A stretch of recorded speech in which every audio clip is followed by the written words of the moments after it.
മകരം പിറന്നപ്പോഴേ ഉരുകിയൊലിച്ച് നാട്. ഓരോ ദിവസവും താപനിലയിൽ ഉണ്ടാകുന്ന വർധന 1 മുതൽ 2 ഡിഗ്രി വരെ കൂടുന്നു. കഴിഞ്ഞ വർഷം റെക്കോർഡിലെത്തിയ ചൂട് ഇത്തവണ ആ കണക്ക് മറികടക്കുമോ എന്ന ആശങ്കയിലാണ് ജനങ്ങൾ.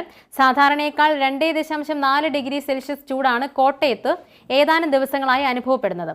സാധാരണ ഫെബ്രുവരി ആദ്യ വാരത്തിൽ അനുഭവപ്പെടുന്ന ചൂടാണ് ഇപ്പോൾ അനുഭവപ്പെടുന്നത്. ഒറ്റപ്പെട്ട പ്രദേശങ്ങളിലാണ് പകൽ താപനില സാധാരണയെക്കാളും ഉയരുന്നത്. 2 ആഴ്ച മുമ്പ് മഴ ശക്തമായി പെയ്തതിന് പിന്നാലെയാണ് ചൂട് അതിവേഗം ഉയരുന്നത്. ഉയർന്ന താപനിലയും ഈർപ്പമുള്ള വായുവും ചൂടും അസ്വസ്ഥതയുമുള്ള കാലാവസ്ഥയ്ക്ക് കാരണമാകുന്നുണ്ട്. ഏതാനും ദിവസങ്ങളായി കണ്ണൂർ കഴിഞ്ഞാൽ സംസ്ഥാനത്ത് ഏറ്റവും കൂടുതൽ താപനില അനുഭവപ്പെടുന്നതും കോട്ടയത്താണ്. ഈ വർഷത്തെ ഏറ്റവും കൂടുതൽ ചൂട് അനുഭവപ്പെട്ടത് 16-നാണ്. കാലാവസ്ഥാ നിരീക്ഷണ വിഭാഗത്തിന്റെ ഓട്ടോമാറ്റിക് വെതർ സ്റ്റേഷനിൽ നിന്നുള്ള കണക്ക് പ്രകാരം അന്ന് 36.8 ഡിഗ്രി സെൽഷ്യസ് വരെ രേഖപ്പെടുത്തിയിരുന്നു. ഇന്നലെ പൂഞ്ഞാറിൽ ഇതേ അളവിൽ ചൂട് രേഖപ്പെടുത്തിയിരുന്നു. എന്നാൽ കാലാവസ്ഥാ വകുപ്പ് 16-ന് ഔദ്യോഗികമായി രേഖപ്പെടുത്തിയ താപനില 35.5 ഡിഗ്രി സെൽഷ്യസ് ആയിരുന്നു. കണ്ണൂർ വിമാനത്താവളത്തിൽ 37 ഡിഗ്രി സെൽഷ്യസ് ആണ് അന്ന് സംസ്ഥാനത്ത് രേഖപ്പെടുത്തിയ ഏറ്റവും ഉയർന്ന താപനില. സാധാരണ ഏറ്റവും കൂടുതൽ താപനില അനുഭവപ്പെടാറുള്ള പാലക്കാട്ടും പുനലൂരും ഇന്നലെ കുറഞ്ഞ താപനിലയാണ് രേഖപ്പെടുത്തിയതെന്നും കൗതുകമായി.